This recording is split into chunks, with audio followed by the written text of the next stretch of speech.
ஏகன் அநேகன் இறைவன் அடிவாழ்க. ஏகன் என்பதற்கு ஒருவன் என்று பொருள்.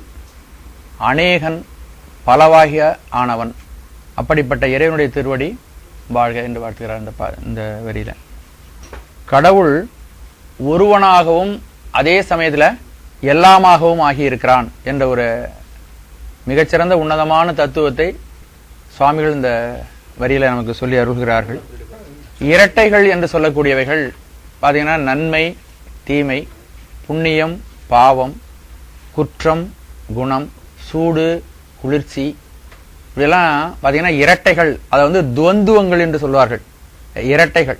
தீமையை யார் படைத்தார்? நன்மையை யார் படைத்தார்? கடவுள்தான் இந்த உலகத்தை நடத்துதல் பொருட்டு நன்மையாகவும் தீமையாகவும் அவனே ஆகி இருக்கிறான் என்பதுதான் இந்து சமயத்துல எல்லா பிரிவுகளும் ஒத்துக்கொள்ளக்கூடியது. சைவம், வைணவம், 6 வகை சமயம் இருக்கிறது. நம்ம இந்தியாவில் 6 சமயங்கள். சூரியனை முதல்வனாக கொண்ட சமயம் சௌரம்னு பேர் இருக்கு. பராசக்தியை முதலாக கொண்ட சமயம் சாக்தம். சிவபெருமானை முதல்வனாக கொண்டது சைவம். விஷ்ணுவை முதல்வனாக கொண்டது வைஷ்ணவம். கணபதியை முதல்வனாக கொண்டது கணபத்தியம். முருகனை முதல்வனாக கொண்டது கௌமாரம். முதல் 6 சமயங்கள் இருக்கின்றன இந்தியாவில். வந்து இந்த எல்லா சமயங்களையும் பார்த்தீங்கன்னா கருத்து என்ன அப்படின்னா, இரட்டையாக இருப்பவர்கள் அனைத்தும் கடவுள். நன்மையாக இருப்பவன் தீமையாக இருப்பவன். இப்ப நமக்கு தீமை வருகிறது என்றால், நன்மை வருகிறது என்றால், நம்மை ஒழுங்குபடுத்துவதற்காக நன்மையாகவும் தீமையாகவும் அவனே நமக்கு அதை தருகிறான். நன்மையாகவும் தீமையாகவும் அவனே இருக்கிறான். திருஞான சம்பந்தர் ஒரு பாடல்ல சொல்கிறார், குற்றம் நீ குணங்கள் நீ கூடலால வாயிலாய். குற்றமாகவும் இருக்கிறாய், குணங்களாகவும் இருக்கிறாய். ஆகவே இறைவன் ஒருவனாக இருக்கிறான், பலவாகவும் இருக்கிறான். பார் பதம் அண்டம் அனைத்துமாய் முளைத்து பறந்ததோர் படருளி பரப்பு.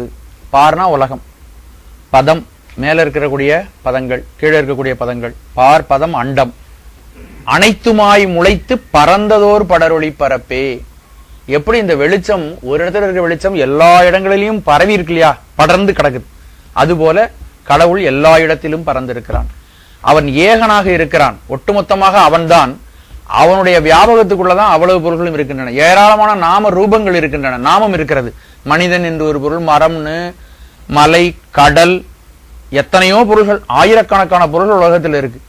ஆனா எல்லாவற்றிலும் இறைவன் தான் ஊடுருவி இருக்கிறான். இந்த வார்த்தையிலே ஒரு அழகு ஒரு சொற்பிரயோகம், ஒரு அற்புதமான பிரயோகம் பண்ணியிருக்கிறார். ஏகன் அநேகமாக இருக்கிறதுக்கு பல அப்படிங்கிற விகுதி போடணும் இல்லையா? அநேகர் அப்படின்னு வந்திருக்கணும். அநேகம், அதாவது அகிரணை பொருளா இருந்தா அநேகம்னு வந்திருக்கணும் இல்லையா? ஆனா அவர் என்ன சொல்றாரு? அநேகன். அப்போ ஒருவன் தான் அநேகனாகவும் ஆகியிருக்கிறான். இந்த பிரபஞ்சம் அனைத்தும் வானாகி மண்ணாகி வழியாகி ஒளியாகி ஊனாகி உயிராகி உண்மையுமாய் இன்மையுமாய் கோணாகி யான் எனது என்று அவரவரை கூத்தாட்டுவானாகி நின்றாயை என் சொல்லி வாழ்த்துவனே அப்படின்னு மணிவாசர் ஒரு இடத்துல சொல்றார். பார்வத மண்டம் அனைத்துமாய் முளைத்து பறந்ததோர் படருளி பரப்பே. எல்லாமாகவும் இந்த பிரபஞ்ச சுரூபமாகவும் நீதான் ஆகியிருக்கிறாய். ஆகவே கடவுள் ஒருவனாக இருக்கிறான், அதே சமயத்துல எல்லா உயிர்களாகவும் ஆகியிருக்கிறான். நம்முடைய ஞானிகள் எல்லோரும் இதை மிக அற்புதமாக சொல்லியிருக்கிறார். முதலே கூட நான் உங்களுக்கு நினைவுபடுத்தியிருக்கேன். தாய்மானவர், உனக்கு ஒரு வடிவத்தில் நான் பூஜை செய்வதற்கு எனக்கு சில சமயம் ஒரு வடிவத்தில் வச்சு பூஜை செய்யறதுக்கு எனக்கு மனசு வர மாட்டேங்குது. பண்ணேன் உனக்கான பூஜை ஓர் வடிவிலே. ஒரு வடிவத்தில் வச்சு உன்னை பூஜை பண்றதுக்கு எனக்கு மனசு வர மாட்டேங்குது. ஏன்னா நீ எல்லா வடிவத்திலும் இருக்கிறாய். என்னோடு பழகி கொண்டிருக்கிற சக மனிதனாகவும் நீ இருக்கிறாய், சக உயிர்களாகவும் இருக்கிறாய். காகமா இருக்கிறாய், நீ ஒரு பசுவாக இருக்கிறாய். எல்லா இடத்துலயும் நீ தானே நிறைஞ்சிருக்க. அப்ப கோயில்ல மட்டும் ஒரு உருவத்துல நான் எப்படி பூஜை பண்றது? இது மிக உயர்ந்தவர்களுக்கான பூஜை. சில பேர் நம்ம என்ன நினைக்கிறோம்னு கேட்டீங்கன்னா, கடவுள் எனக்கு மனசுலயே இருக்காரு, அதனால நான் கோயிலுக்கு போறதில்லை அப்படின்னு சொல்றோம். இதுல தகுதி பேதம்னு ஒண்ணு இருக்குது. ஞானிகள் வழிபடுகின்ற முறை வேற, நாம் வழிபடுகின்ற முறை வேற. நம்ம கோயிலுக்கு போக மாட்டேன்னு நம்ம சொன்னா நமக்கு வளர்ச்சி தடை. ஏன்னா வளர்ந்த பிறகு சொல்ல வேண்டியது. ஒவ்வொருத்தருக்கும் ஒரு மாதிரியான வழிபாடுகள். 1வது படிக்கிற பையனுக்கு இருக்கக்கூடிய புத்தக அமைப்பு, அவனுக்கு சொல்லிக் கொடுக்கக்கூடிய கல்வி வேற. அதே ஒரு டாக்டரேட் பண்ண முனைவர் பட்டத்துக்கு படிக்கிற ஒரு மாணவனுக்கு இருக்கக்கூடிய நடைமுறைகள் வேற. ரெண்டும் ஒன்னா ஆக முடியாது. ஆனா நம்ம ஒரு அறிவு அளவில் நம்ம இதை தெரிந்து வைத்திருக்க வேண்டும். கடவுள் எல்லா இடத்திலும் நிறைந்திருக்கின்றார். பரமஹம்சர் சொல்றார், ஒரு பசு இருக்கிறது, பசுனுடைய உடம்பு பூரா பால் நிறைந்திருக்கிறது. ஆனா நம்ம எங்க அதுல பாலை எடுத்துக்கிறோம்? மடியிலிருந்து எடுக்கிறோம்.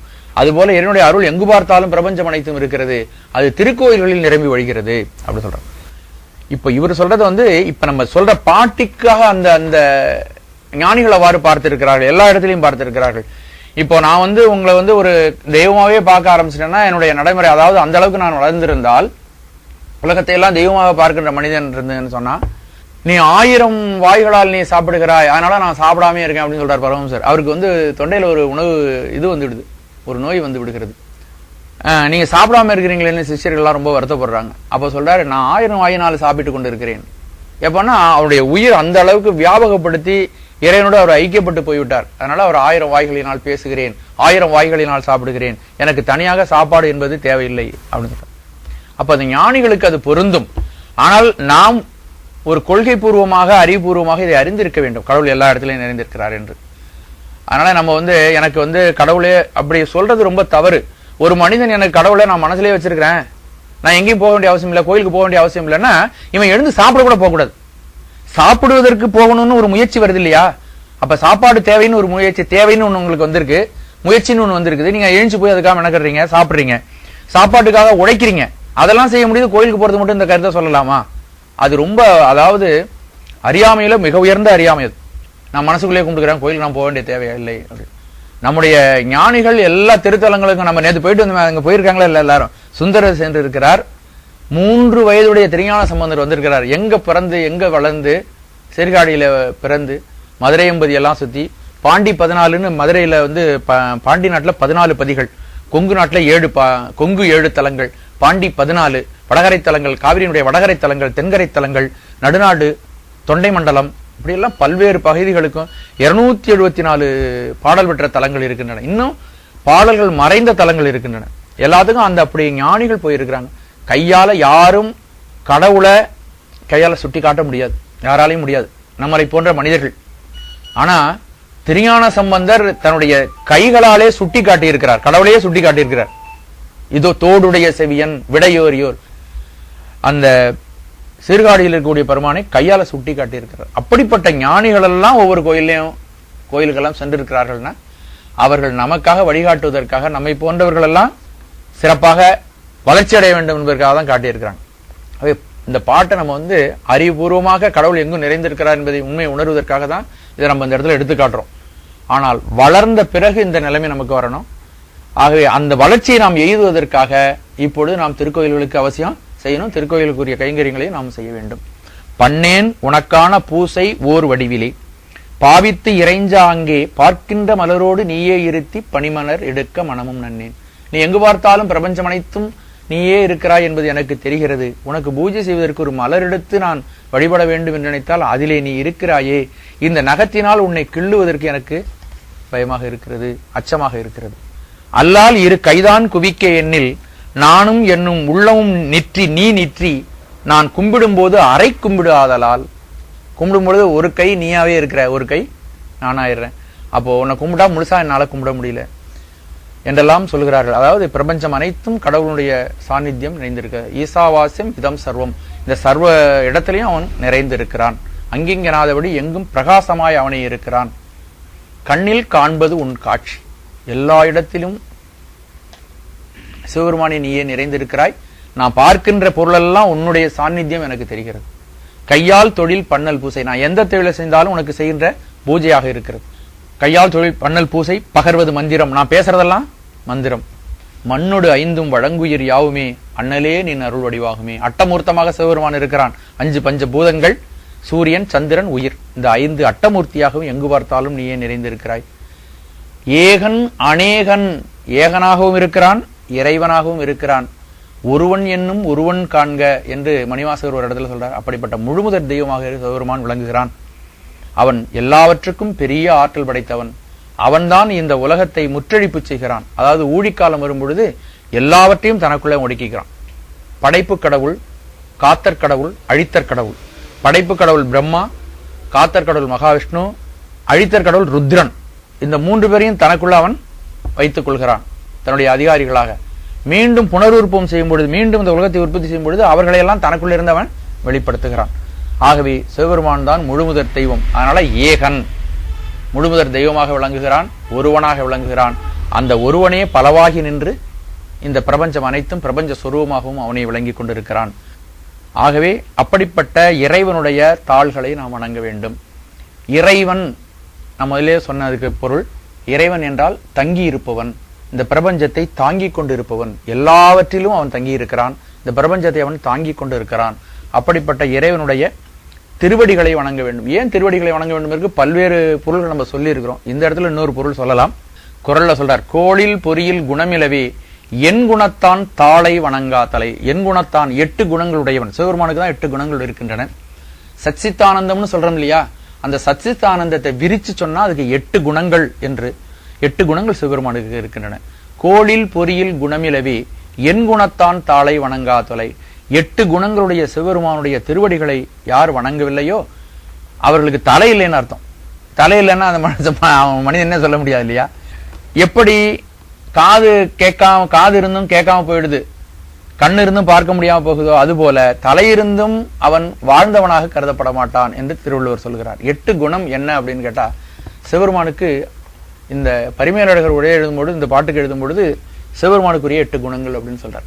அந்த 8 குணங்கள் தன்வயமுடைமைன்னு ஒரு குணம்.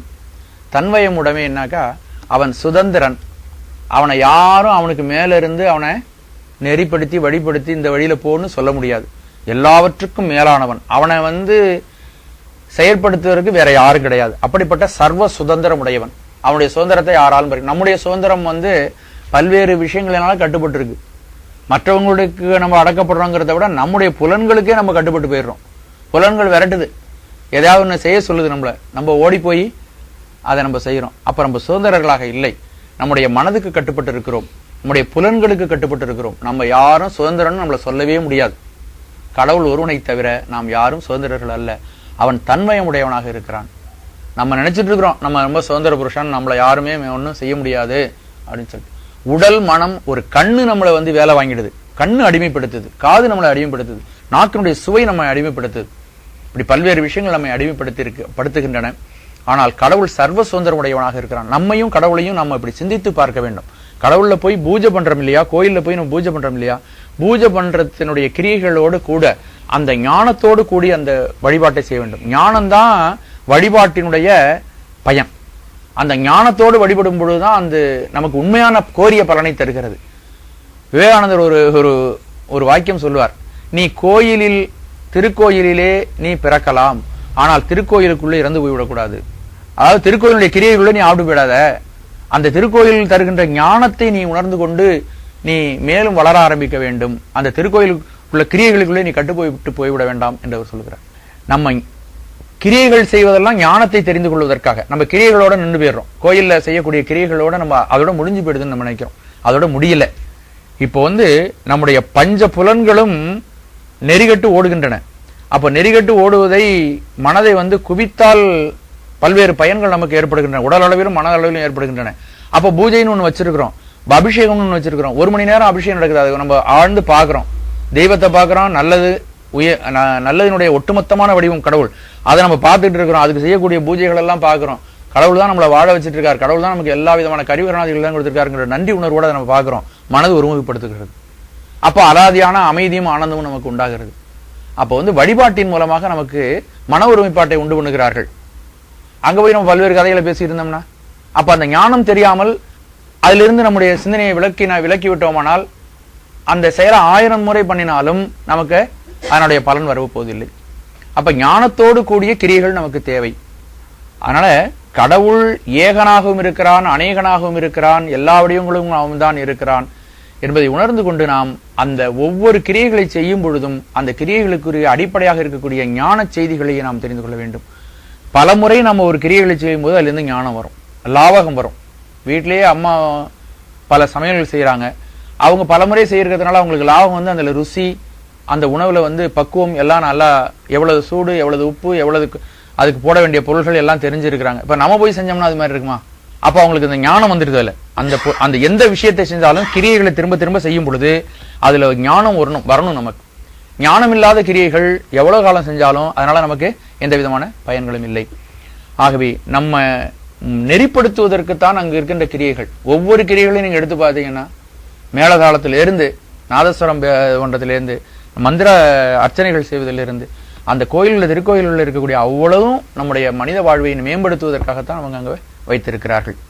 ஆகவே இறைவன் சர்வ சுதந்திரமுடையவனாக இருக்கிறான். இறைவனுக்குரிய உடலுக்கும் நமக்குடைய உடலுக்கும் வித்தியாசம் உண்டு. நம்முடைய உடல் அசுத்தமயமானது. இயங்கிக்கிட்டே இருக்கும் பொழுது இதுல இருந்து கழிவுகள் நிறைய உற்பத்தி ஆகுது தானாகவே.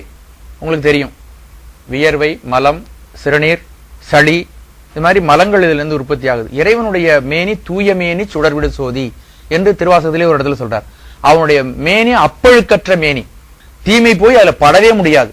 அதனாலதான் திருக்கோயில்களில் பூஜை செய்யற அர்ச்சகர், நல்ல விஷயம் புரிஞ்ச அர்ச்சகர் அந்த சாமி மேல அவங்க கையை வச்சுட்டு திருப்பி கொண்டாந்து நமக்கு துண்ணூறு பூசக்கூடாது. அதாவது அது தூய்மை பொருள், அப்போ அந்த பூஜை செய்யறவங்களும் தன்னை தூய்மைப்படுத்திக்கணும். அங்கன்யாசம் கரண்யாசம்லாம் கிரியாபாதத்துல சொல்லுது. அந்த இறைவனுக்கு பூஜை செய்யும் பொழுது தன்னுடைய அங்கங்களை எல்லாம் மந்திரபூர்வமாக அவர்கள் மாற்றி அமைத்துக் கொள்ள வேண்டும். உண்மையான ஒரு குருக்கள் என்ன செய்வாங்கன்னா, தலையிலிருந்து கால் வரையிலும் மந்திரபூர்வமாக தன்னை முற்றிலும் தூய்மைப்படுத்த வேண்டும். கரநியாசம், நியாசம்னா தூய்மைப்படுத்துதல், கரத்தினாலே தூய்மைப்படுத்துதல், அங்கங்களை பூரா தூய்மைப்படுத்துதல், மந்திர சுத்தி பண்ணுதல். நம்ம இறைவனை பூஜை பண்றதுங்கிறது சாதாரண விஷயம் கிடையாது. அது அப்படி தூய்மை பண்ணி நம்மளை தூய்மை பண்ணிட்டு கடவுளை போய் நம்ம தொடுறாங்க, அவங்களுக்கு மாலை போடுறாங்க, அதுக்கு பூஜை பண்றாங்க, எல்லாம் செய்யறாங்க, தீபாராதனை உட்பட காட்டுறாங்க. திருப்பி நம்மளை தொட்டுட்டு போய் சாமி மேல கை வைக்கூடாது. ஒரு விஷயம் புரிஞ்சவங்களா இருந்தா நம்மளை தொட்டுட்டாங்கன்னா திருப்பி போய் குளிப்பாங்க. ஆனா நம்ம என்ன நினைக்கிறோம், ஒரு அர்ச்சகர் நம்ம மேல கை வச்சு துண்ணூறு பூசினா நமக்கு ரொம்ப நல்லதா ஒரு பூசட்டும்னு நினைக்கிறோம். நம்ம திருப்பி போய் நம்முடைய அது தொடர்பு ஏற்பட்டது பிறகு அந்த சாமியை போய் தொட்டாருன்னா மந்திரபூர்வமாக அந்த அந்த இடம் வச்சிருக்கப்பட்ட அந்த சாமியினுடைய சாநித்தியம் குறையும், நிச்சயம் குறையும். அதை தூய்மையா நம்ம அதை பாதுகாக்கணும், அதுக்கு நம்ம அனுமதிக்கணும். இறைவன் தூயமேனி சுடர்விடு சோதி, அவன் தூயமேனியா இருக்கிறதுனாலதான் அவனுடைய உடம்பில் இருந்து அற்புதமான சுடர்கள் வெளிவருகின்றன. தூயமேனி சுடர்விடு சோதி. ஆக இரண்டாவது எண் குணத்துல இரண்டாவது தூய உடம்புடையவன். அதுக்கு அடுத்தது இயற்கை உணர்வுடையவன். அவனுக்கு யாரும் அறிவிக்க வேண்டியில்லை, நமக்கெல்லாம் அறிவிச்சாதான் அறிவு விளங்கும். கடவுளுக்கு யாரும் அறிவிக்க வேண்டியில்லை. மிக சுருக்கமாக நம்ம மேல போலாம். ஆகவே இயற்கை உணர்வுடையவன் இறைவன். அவனுக்கு யாரும் சொல்லிக் கொடுக்க வேண்டியில்லை, யாரும் சொல்லிக் கொடுத்து அவனுக்கு அறிவு வர வேண்டியில்லை, இயற்கையாகவே அவனுக்கு அறிவு உண்டு. அடுத்தது முற்றுணர்வுடைமை. அவன் வியாபக பொருளாக இருக்கிறதுனால அவனுடைய வியாபகம், அவனுடைய மேனியில் இருக்கக்கூடிய எல்லா பொருளையும் ஒரே நேரத்துல அவனே தெரிஞ்சுக்குவான். இப்ப என் உடம்புல எந்த இடத்துல கால் இருக்குன்னு எனக்கு தெரியும் இல்லையா, ஒரு இருட்டுக்குள்ள கூட தெரியும். அதுபோல இந்த பிரபஞ்சம் அனைத்தும், பிரபஞ்சம் மிக விரிந்து பறந்தது. அந்த யூனிவர்ஸ் எக்ஸ்பேண்டிங் யூனிவர்ஸ் சொல்றாங்க. அந்த பிக் பேங் தியரின்னு சொல்லி முதலே சொன்ன பார்த்தீங்களா, ஒரு வெளிவெடிப்பு ஏற்பட்ட பிறகு இந்த பிரபஞ்சமானது விரிந்து போய்கொண்டே இருக்கிறது, மைய புள்ளியை விட்டு விலகி போய்கொண்டே இருக்கிறது, இன்னும் அது போயிட்டே இருக்கு அப்படின்னு கண்டுபிடிச்சிருக்கிறாங்க. அப்போ மிக மிக விரிந்து பறந்தது இந்த பிரபஞ்சம். இந்த பிரபஞ்சம் அனைத்திலும் என்னென்ன எந்தெந்த இடம் இருக்குங்கிறத அவன் போய் பார்க்காம தெரிஞ்சுக்குவான். இப்ப நம்ம அமெரிக்காவுக்கு போய் பார்த்தாதான் சில விஷயங்கள் தெரியும், அடுத்த தெருவு பக்கம் போய் பார்த்தாதான் சில விஷயங்கள் நமக்கு தெரியும். நமக்கு நம்ம போய் நேரா பார்த்தாதான் நமக்கு தெரியும். ஆனா கடவுள் அவ்வளதையும் தன்னுடைய வியாபகத்தில் வச்சிருக்கிறதுனால அவன் இருக்கிற இடத்துல இருந்து எல்லாத்தையும் தெரிந்தவனாக இருப்பான். அதுக்கு முற்றுணர்வுடைமைன்னு பேரு. அதற்கு அடுத்தபடியாக இன்னொரு ஐந்தாவது இயல்பு என்னன்னா, இயல்பாகவே நம்ம இது எதுக்கு இந்த அளவுக்கு இதை விளக்கமா நம்ம சொல்லணும்னு நினைக்கிறதுனா, நம்ம திருக்கோயிலுக்கு போய் சாமி கும்பிடும் பொழுது இந்த உணர்வுகளோட நீங்க கும்பிட்டு பாத்துங்க. ஒரு முறை அந்த உணர்வுகளோட நீங்க கும்பிட்டு பாத்தீங்கன்னா, இவ்வளவு பெரிய கடவுள் இப்ப உடம்பு ஒடுக்கிட்டு இங்க திருமேனி தாங்கி நமக்காக இருக்கிறான்னு அப்படிங்க நீங்க ஒரு ஆழ்ந்து பல முறை நினைச்சு பாத்தீங்கன்னா ஒரு கசிவு உள்ளத்துல ஏற்படும், ஒரு நெகிழ்ச்சி உள்ளத்துல ஏற்படும். அந்த நெகிழ்ச்சியினால உங்களுக்கு பல்வேறு பயன்கள் ஏற்படும். நெகிழ்ச்சி தான் வழிபாட்டினுடைய முக்கியமானது. நெகிழ்ச்சி உண்டாக வேண்டும், மனம் பக்குவப்பட வேண்டும். ஒரு முறை ஒரு பூஜை செய்து விட்டு வந்தால் ஒரு மாற்றம் நமக்கு தெரியும். ஒவ்வொரு நாளும் நம்முடைய வீட்டில் இருக்கிற பாத்திரங்களை துலக்கினா அது சுத்தமாகுது பார்த்தீங்களா, அது மாதிரி நம்முடைய மனதிலும் உடலிலும் அழுக்குகள் சேர்ந்து கொண்டே இருக்கின்றன. பூஜையானது நம்முடைய மனதில் இருக்கக்கூடிய அந்த அழுக்குகளை நீக்குவதனால நம்ம மனம் நிம்மதியாகவும் அமைதியாகவும் சாந்தமாகவும் மாறி அமையும். அதுக்குதான் நம்ம வழிபாடுகளை நாம் செய்கிறோம். அப்போ இறைவன் இயல்பாகவே அவன் எந்த விதமான பாசங்களிலிருந்தும், எல்லா விதமான தவறுகளில் இருந்த பாசங்களிலிருந்து அவன் நீங்கி இருக்கிறான். நம்ம மனசு பாசங்களுக்கு இயல்பாகவே வசப்படுகிறது. இப்போ நல்ல ஒரு இரும்பு இருக்குன்னு வச்சுங்க, அதுல காந்தம் ஒட்டிக்கும். இரும்பை மிக மிக தூய்மைப்படுத்திட்டா காந்தம் ஒட்டாது, அல்லது வேறு உலகத்துல காந்தம் ஒட்டாது. அப்போ இந்த காந்தத்தை ஈர்க்கக்கூடிய சக்தி இதுல இருக்கிறதுனாலதான் காந்தம் ஒட்டுது. அந்த சக்தி அதுல இருந்து எடுத்துட்டோம்னு வச்சுங்க, காந்தம் ஒட்டாது. அப்ப கடவுள் எந்த விதமான மலங்களும் இல்லாதவர், அதனால பாசம் போய் அவர்கிட்ட ஒட்டாது. நம்மகிட்ட எல்லா விதமான அழுக்குகளும் இருக்கின்றன. அதனால பாசமானது நமக்கு இயல்பா ஒட்டிக்குது. ரெண்டையும் வேறு பிரித்து பார். கடவுள் அவ்வளவு பெரியவர், நமக்கு என்னென்ன குணங்கள் இருக்கின்றன. இப்ப நம்ம கடவுளை நெருங்க வேண்டும் என்றால் நம்ம என்னென்ன விதமான அழுக்குகள் நம்மிடம் இருக்கோ அதெல்லாம் நம்மிடமிருந்து நீங்கினால்தான் நம்ம அந்த தூய பொருளை அடைய முடியும் அப்படிங்கிறது. அவருக்கு பேரருளுடைமை இருக்கிறது, நமக்கும் அருள் இருக்கிறது. நமக்கு அருள் இல்லைன்னு சொல்ல முடியாது. தெருவில் ஒருத்தர் வராரு, நொண்டியா வராரு, அவருக்கு நம்ம உணவு கொடுக்குறோம், ஒரு நாள் கொடுக்குறோம், அவரே 10 நாளைக்கு திரும்பி யோ வேற ஊடுகீடு கிடையாதா, இங்கேயே வர்றிய. நம்முடைய அருள் ஒரு அளவோடு நிற்கிறது, நம்முடைய அன்பு ஒரு அளவோடு நின்றுவிடும். இப்படி நிறைய அந்த விஷயத்தை பெருக்கி பார்க்கும். ஆனால் கடவுள் எத்தனை முறை தவறு செய்து வந்துவிட்டு எத்தனை முறை நாம் குற்றங்களோடு நின்னாலும் கடவுள் ஒரு முறை கூட நம்மிடம் இது கோபித்துக் கொள்வதே இல்லை. என்று வந்தாய் என்னும் திருக்குறிப்பே. எப்பப்பா வந்த அப்படின்னு கேட்பாராம். எப்ப போய் பார்த்தாலும் இறைவனை நம்முடைய தவறுகளை எல்லாம் அவர் நீக்கி குணம் கொண்டு கோதாட்டி, மணிவாச பெருமானே இன்னும் பின்னாடி சொல்ல போறாரு, உங்களுக்கு எல்லாம் சொல்லுவார். அந்த குணத்தை எடுத்துக்கொள்வானா, அந்த குற்றங்களை எல்லாம் நீக்கி கோதாட்டி தன்னோடு சேர்த்துக் கொள்வானா சிவபெருமான். ஆகவே கடவுள் மட்டும்தான் எல்லா விதமான குற்றங்களையும் நிராகரித்து விட்டு நம்மை ஏற்றுக்கொள்ளக்கூடியவன். மணிவாச பெருமான் இன்னொருத்தர் சொல்றாரு, எந்த அறமும் ஆட்கொள்வான். இப்போ ஒருத்தரோடு ஒருத்தர் பழகணும்னா சமமான அறிவு இருக்க வேண்டும், சமமான பதவி வகிக்க வேண்டும், அப்படி சமமான அந்தஸ்து உள்ளவங்க தான் பழகிக்கிறாங்க. பாத்தீங்கன்னா நீங்க எல்லா நட்பையும் பாத்தீங்கன்னா கிட்டத்தட்ட ஒரு சமமான இடத்துல இருக்கவங்க தான் பழகிக்கிறாங்க. இப்ப சிவபெருமான் இந்த 36 தத்துவங்களுக்கு அப்பாற்பட்டு தூயமேனி சுடருடு சோதியாக இருக்கிறான். அவன் நம்மோடு தொடர்பு கொள்ள வேண்டும், நம்ம அவன் ஆட்கொள்ள வேண்டும் என்றால் அவன் என்ன செய்யணும், ஓரளவுக்கு நம்ம தகுதியை அவன் அளவுக்கு உயர்த்தணும். இதுபோல இறைவன் என்ன செய்யறானா, இவன் மிக மிக தாழ்ந்த நிலையில் இருக்கின்றவன், அப்படிப்பட்டவனை கூட ஆட்கொள்ள இறங்கி வருகிறான். என் தரமும் ஆட்கொள்வான். எந்த தரத்தில் உள்ளவர்களையும் கூட தன்னுடைய கருணையின் காரணமாக அந்த தரத்தை உயர்த்தி மேலாக கொண்டு தன்னோடு அவன் சேர்த்துக் கொள்வான். அந்த கருணை தான் அந்த பாடல்கள் எல்லாத்திலையும் இருக்கக்கூடிய ஒரு விஷயம். என்னன்னா, இறைவன் எவ்வாறு கருணை செய்கிறான், எந்த தரமும் ஆட்கொள்வான்.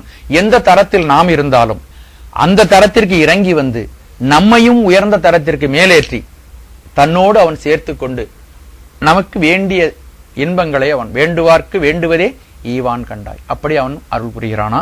அது அவனுடைய பேரருளுடைமை. இதை நம்ம விஸ்தாரமா சிந்தனை பண்ணி பார்க்கணும். கடவுள் இவ்வளவு பேரருடைமையாக இருக்கிறான். அந்த பேரருளுக்கு எல்லை கிடையாது. அவன் அகண்ட பொருள். அவனுக்கு அவனுடைய வியாபகத்துக்கு எல்லையே இல்லை. அப்படி எவ்வளவு எல்லை இல்லையோ அந்த அளவுக்கு அவனுடைய கருணையும் எல்லை இல்லாது. ஆனா குணக்கடல் என்று ஒரு இடத்துல மணிவாசக பெருமான் சொல்லுகிறார். இது கடல் என்ன மாதிரி கடலாம், குணக்கடல். என்ன குணம் அவனுக்கு, சிவபெருமானுக்குள்ள இயற்கையான குணம் என்னன்னா கருணை. ஆகவே அவன் பேரருளுடைமையாக இருக்கிறான். இது அவனுடைய குணத்துல ஒன்று. அடுத்தது முடிவில்லாத ஆற்றல்.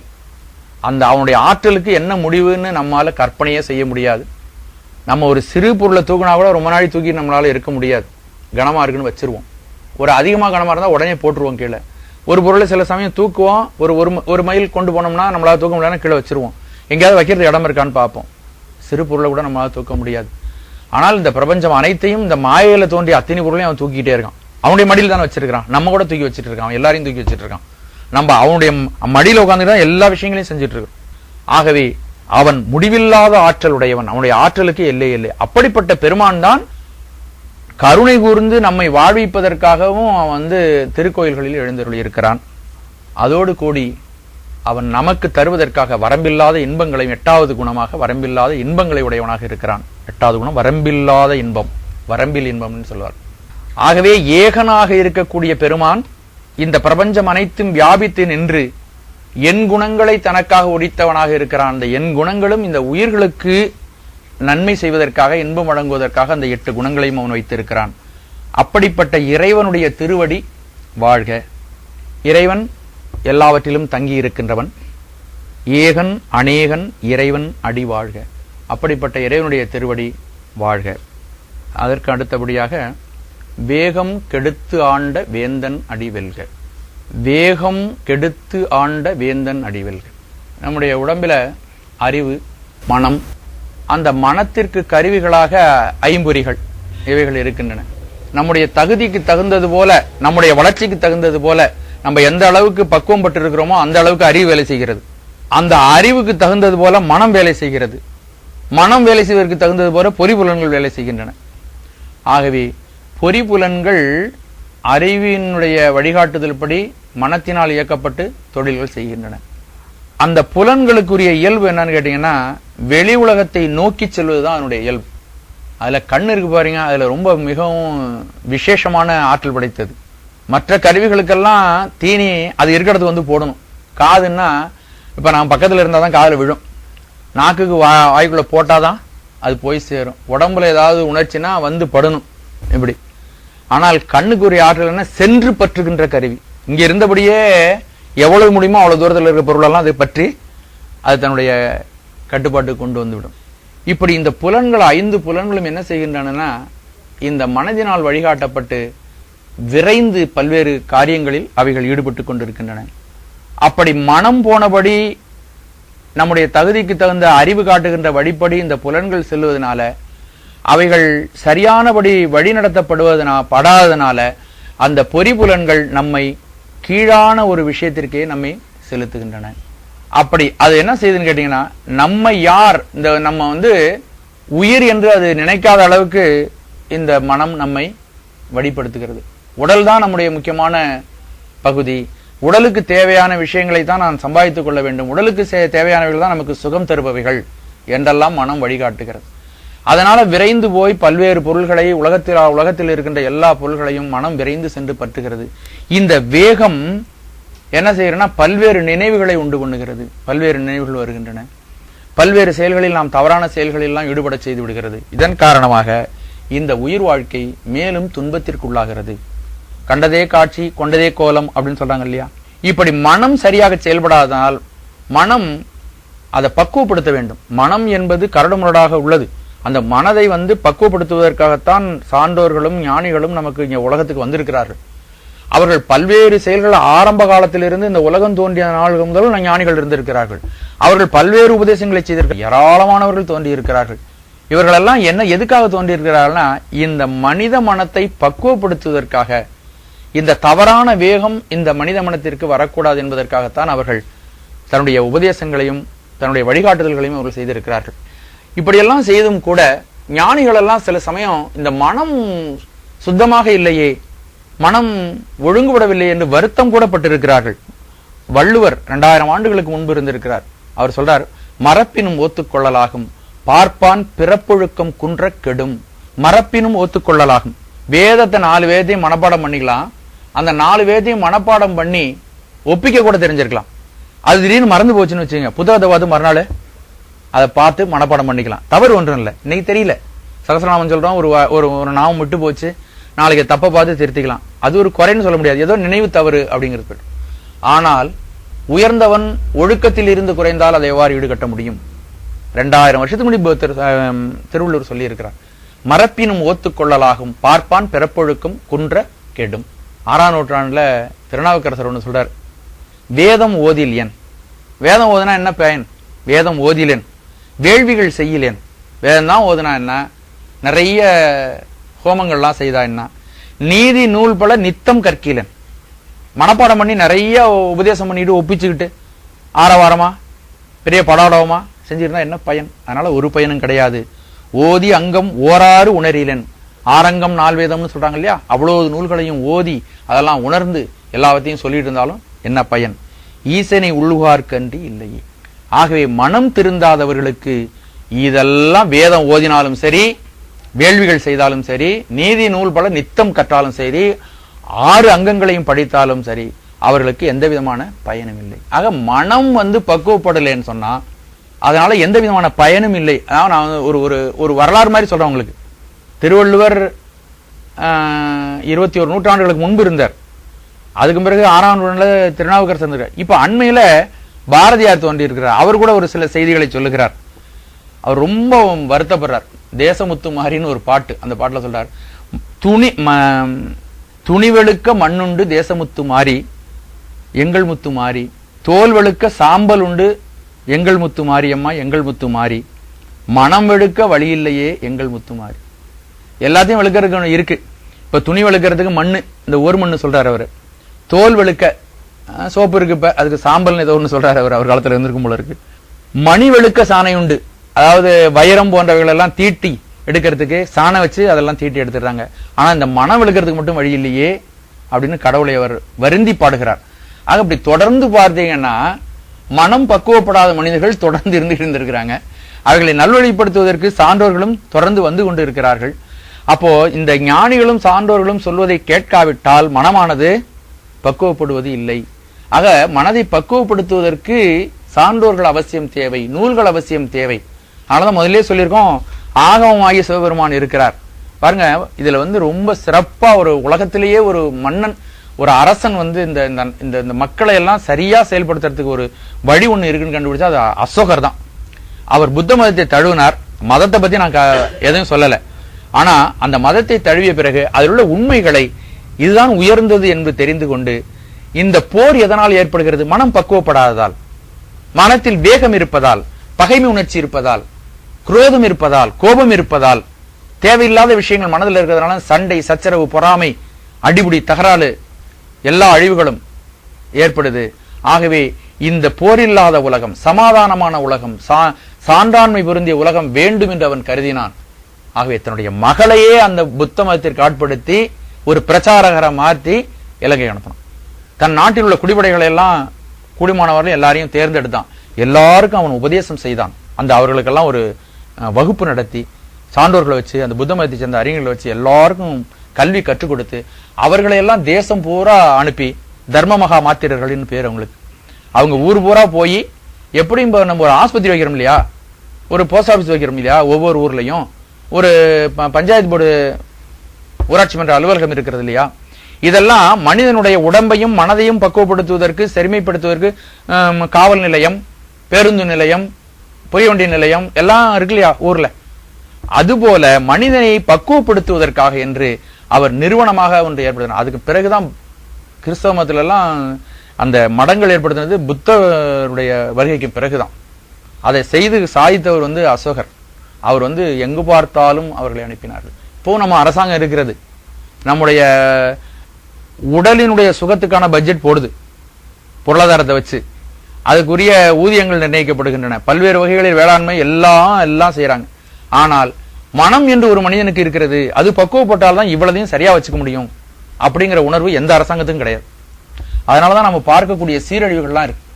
அதனாலதான் இதை உணர்ந்த பெரியவர்கள், சான்றோர்கள் என்ன செய்யறாங்கன்னா, இது போல விஷயங்கள் யாருக்காவது சில பேருக்கு தெரியணும், அந்த ஆழ்ந்து தெரியணும், சும்மா மேலோட்டமா தெரியக்கூடாது அப்படிங்கிறதுக்காக பல்வேறு காரியங்கள் தனி மனிதர்கள் தான் செய்யறாங்க.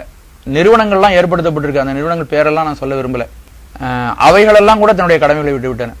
தனி மனிதர்கள் பல பேர் தமிழ்நாட்டில் இப்ப தோன்றி பல்வேறு இடங்கள்ல இந்த நல்ல செய்திகளை நாம் எல்லாருக்கும் அதை சொல்லணும்.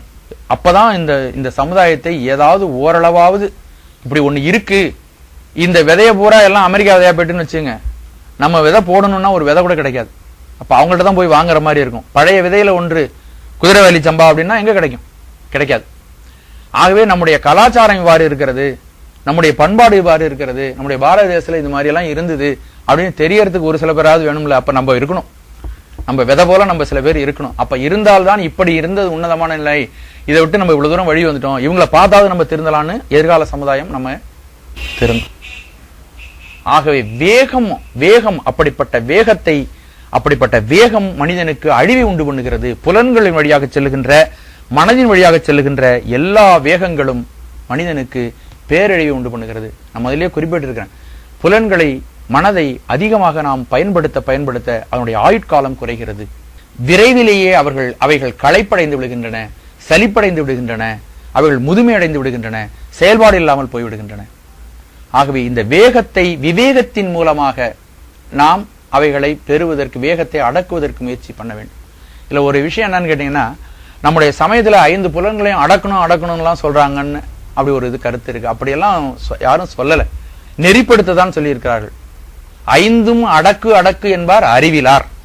5 புலன்களையும் அடக்கி வச்சுட்டு இப்படியே கண்ணை மூடிட்டு உட்கார்ந்து இருக்கணும் அப்படின்னு யாராவது உபதேசம் பண்ணா அவங்க யாரா? அறிவில்லாதவர்கள். 5 அடக்கு என்பார் அறிவில்லார். 5 அடக்கும் அமரரும் இங்கில்லை. 5 புலன்களையும் அடக்கக்கூடிய தேவர்கள் கூட கிடையாது. 5 அடக்கில் அசேதனமாம் என்றிட்டு 5 புலன்களையும் அடக்கிட்டு அப்படியே உட்கார்ந்து இருந்தோம்னு வச்சுங்க, நம்ம என்ன ஆயிடுவோம்? உயிரில்லாத பொருள் ஜடம் மாதிரி ஆயிடுவோம். அசேதனம்னா ஜடம். ஆகவே 5 அடக்கா அறிவறிந்தேனே அப்படின்னு சொல்றாரு. 5 அடக்க கூடாது, அடக்காத அறிவறிந்தேன். அப்படின்னா 5 புலன்களையும் சௌரியத்துக்கு விட்டுணுமான்னா இல்லை, அவைகளை ஆங்கிலத்தில் சொல்லுவாங்களா சப்ளிமேஷன் சொல்லுவாங்க, நெறிப்படுத்த வேண்டும். தலையே நீ வணங்காய், கைகால் கூப்பி தொழீர், கால்களார் பயன் என்ன, இப்படிலாம் பெரியவர்கள் நிறைய விஷயங்களை சொல்லியிருக்கிறாங்க. நம்ம என்ன செய்யணும், ஒவ்வொரு புலன்களாலையும் பொறிகளாலையும் நம்ம என்ன செய்யணும்லாம் சொல்லி இருக்கிறார்கள். அப்படி சொன்னால் நம்முடைய மனமானது நெறிப்பட்டு, புலன்களானது நெறிப்பட்டு, நம்ம இந்த உலகத்தில் நம்ம வந்து மிக அசாதாரணமான நன்மைகளையும் சுகங்களையும் அடையலாம். அதனால இறைவன் நம்முடைய வேகத்தை நம்மாலே தடுக்க முடியவில்லை. அப்போ இறைவன் என்ன செய்யறான்னா நம்முடைய வேகத்தை அவன் தடுத்து ஆளுகிறான். அதனாலதான் வேந்தன் என்று அவன் சொல்றாங்க. வேகத்தை அவன் தடுக்கிறான், விவேகத்தை அவன் நமக்கு உண்டு பண்ணுகிறான். பெரியவர்கள் எல்லாம் சொல்லுகிறார்கள், நாம் சுறுசுறுப்பாக இருக்கலாம், ஆனால் பரபரப்பாக இருக்கக்கூடாது. பப்பர வீட்டிருந்து உணரும் நின்னடியார். மணிவாசகரே திருப்பள்ளி எழுதியில சொல்ல போறார். என்னமே பப்பர வீட்டிருந்து உணரும் நின் அடியார். பரபரப்பு இல்லாமல் யார் இருக்கிறார்களோ மன ஒருமைப்பாட்டோடு அவர்களுக்குத்தான் உண்மை தெளிவாக தெரியும். அந்த சரணமில்லாத மனதில்தான் கடவுள் பிரதிபலிப்பான், அவனுடைய சாநித்தியம் உணரப்படும். பப்பர வீட்டிருந்து, பப்பரன்னா பரபரப்பு இல்லாமல், வீட்டிருந்து அமைதியாக அமர்ந்திருந்து மனதை நாம் ஒருமுகப்படுத்த வேண்டும். ஒருபொழுதும் வாழ்வதறியார் கருதுவ கோடியும் அல்ல பல. ஒழுங்கா வாழ தெரியாதவங்க தான் ஆயிரக்கணக்கான நிலையோடு வாழ்வாங்களாம். ஆகவே இந்த பொறிபுலன்களையும் மனதையும் நாம் செம்மைப்படுத்த வேண்டும், ஒருமைப்படுத்த வேண்டும், ஒருமுகப்படுத்த வேண்டும். அப்படி ஒருமுகப்படுத்தி ஒரு மாணவன் படிச்சானா அவன் தான் சிறந்த மாணவனாக இருப்பான். ஒருமுகப்படுத்தி ஒரு தொழிலாளி வேலை பார்த்தா அவர் தான் மிகச்சிறந்தவராக அந்த தொழில விளங்க முடியும். ஒருமைப்பாடு என்பது எல்லாவற்றுக்கும் தேவை. ஆன்மீக வாழ்வுக்கு மட்டும் இல்லை, உலகாயுத வாழ்வுக்கும் அது தேவை. ஒரு முறை ஒரு நீரோடை ஓடிக்கொண்டே இருக்கு. அதுல இந்த கோழி முட்டை இருக்கு பார்த்தீங்களா, அதுல இருக்கிற உள்ளீடெல்லாம் எடுத்துட்டு அந்த முட்டை ஓடுகளை ஒரு நூல்ல சின்ன ஓட்டை போட்டு கட்டிட்டாங்க. ஒரு 10 முட்டை ஓடுகளை அப்படியே தண்ணியில விட்டாங்க. அப்ப தண்ணியில போகும்பொழுது அப்படி இப்படியே ஆடும் இல்லையா, ஆடும், அப்படியே குதிக்கும். அமெரிக்காவில் இருக்கும் பொழுது விவேகானந்தர்கிட்ட எதுக்க சில பையனுங்க அந்த ஓடும் பொழுது அது ஒரே இடத்துல இருக்காது, அதை ஷூட் பண்ணணும். அந்த பையனுங்க அதுல பயிற்சி எடுத்துக்கிற பையனுங்க ஒருத்தரால கூட அதை செய்ய முடியல. இவர் அந்த துப்பாக்கியை அப்பதான் முதல்ல துப்பாக்கியை வாங்குறாரு, வாங்கி அதை சுட்டார். குறி தவறாது அவங்க எந்த முட்டையை சொன்னாங்க, 5வது முட்டை 4வது முட்டைன்னு வச்சுங்க, அது உடஞ்சு போச்சு. மாணவர்கள்லாம் சொன்னாங்க, நீங்க பலமுறை இதை பயன்படுத்தி நீங்க மிகச் சரியாக பயிற்சி எடுத்திருக்கிறீங்க, அதனாலதான் உங்களால முடிஞ்சது. இல்ல, துப்பாக்கியை பாக்குறதே தான் முதல் தர அப்படிங்கிறாரு அவர். ஜெகதீஷ் சந்திர போஸ் என்ற ஒரு விஞ்ஞானி நம்ம ஊர்ல, நம்ம இந்தியாவில், அவர் இந்த செடிகளுக்கெல்லாம் உணர்வு உண்டுன்னு கண்டுபிடிச்சாரு. அது எப்படி உங்களால் கண்டுபிடிக்க முடிந்தது?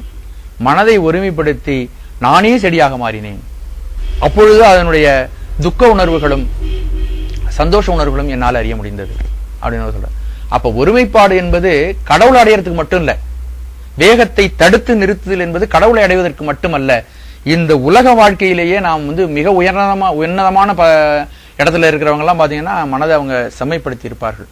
அப்துல் கலாம் போன்ற பெரியவர்கள் எல்லாம் எடுத்து பாத்தீங்கன்னா உலகியல் வாழ்க்கையில மிக உயர்ந்த இடத்துல இருக்கிறாங்க இல்லையா, அவங்க எல்லாம் பாத்தீங்கன்னா அவங்க தன்னுடைய இளமை காலத்தை மிகச் சரியாக வேகத்தை தடுத்து அவர்கள் சரியான நெறிப்படுத்தி இருப்பார்கள்.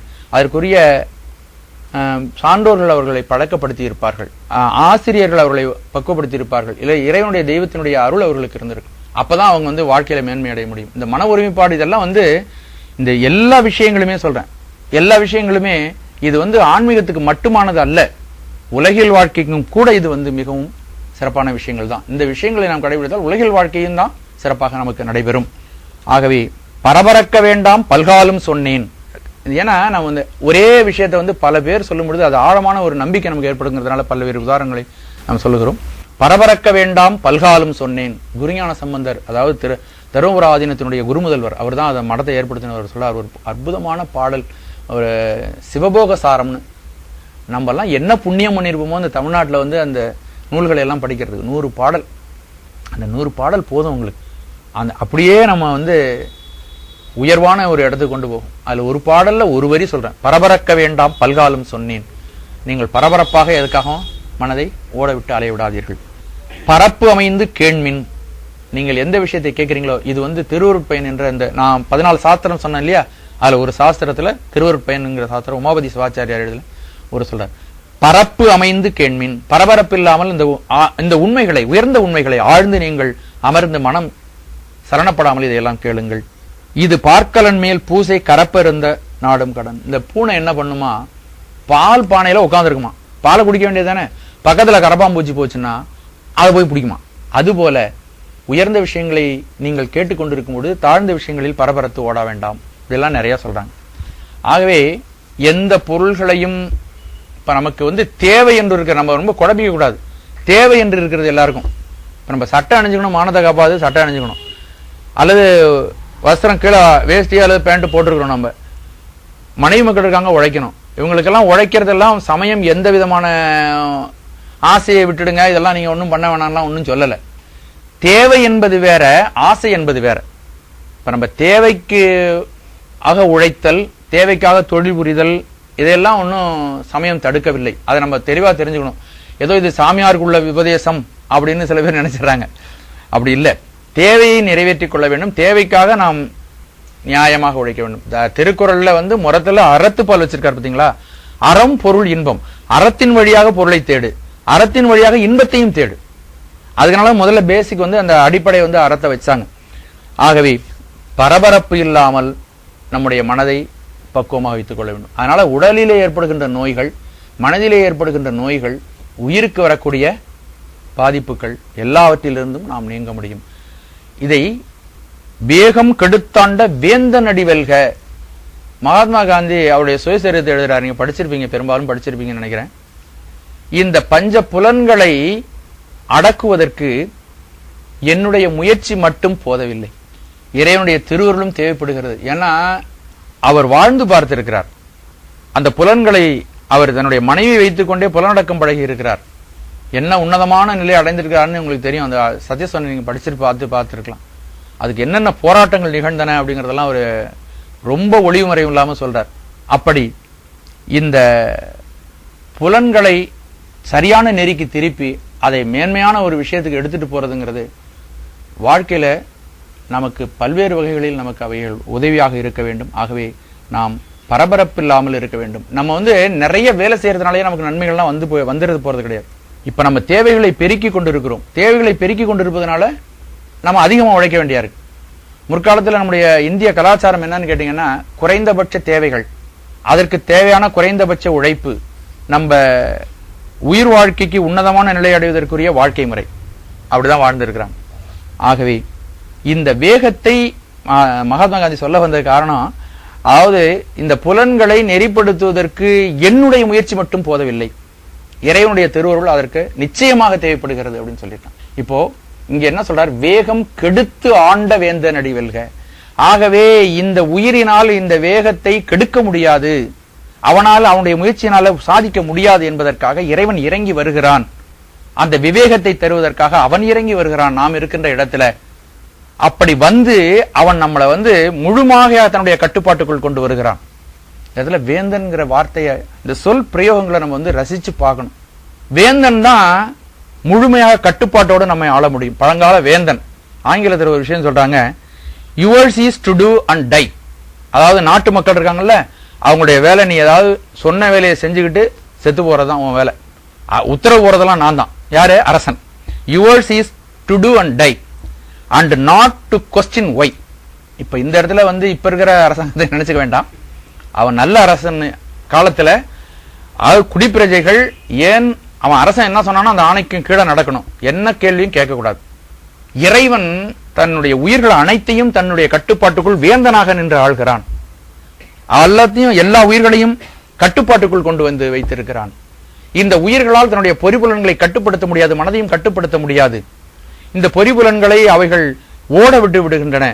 அந்த பொறிபுலன்களே அப்படி அமைக்கப்பட்டிருக்கின்றன. எப்படி மேட்டிலிருந்து தாழ்வான இடத்திற்கு தண்ணீர் செல்லுமோ அதுபோல பொறிபுலன்கள் கீழான விஷயங்களையே நோக்கி ஓடுகின்றன.